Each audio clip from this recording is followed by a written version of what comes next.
Socrates was executed for asking questions. Galileo was imprisoned for telling the truth. Tesla died broke and alone while the world ran on his inventions.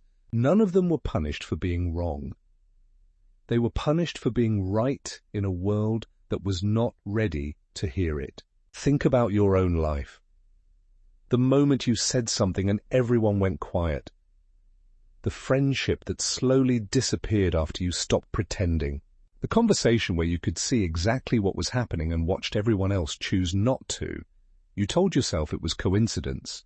But what if the rejection you felt, the isolation, the exhaustion of people who make you feel like you speak a language they refuse to learn, what if that is not a flaw in you? Schopenhauer spent his entire life studying this dynamic, and what he found is darker than most people are willing to accept.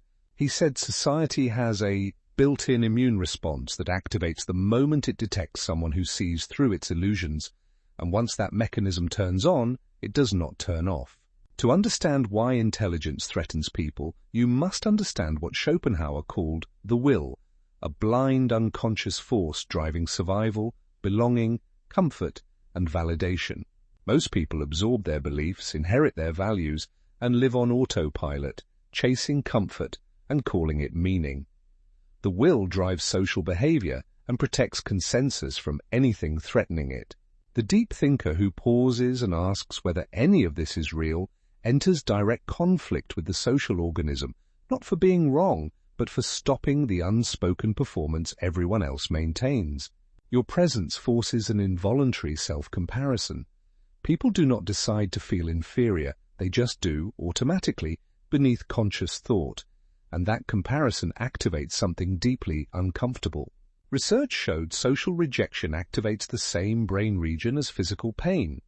When you make someone feel intellectually inferior, even silently, they experience it as pain and move away or attack.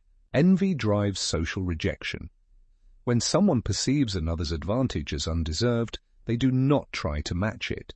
They try to eliminate it, pulling the other person down rather than growing themselves. Socrates, Galileo, Tesla, each punished not because they were wrong, but because they threatened the consensus reality entire civilizations had built their identities around.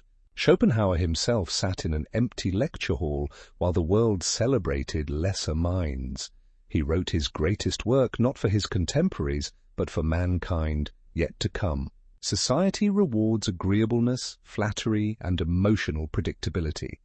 The intelligent person cannot pretend bad ideas are good, cannot nod when things make no sense, and the social machine sorts them out. Stop performing for the wrong audience. Treat solitude as a resource. Find your actual community, the people who speak the language you think in. They exist, and they always have. Stop mistaking rejection for failure. When society rejects a mind, it is a verdict on what that society can tolerate, not on you. Stop apologizing for how far you can see.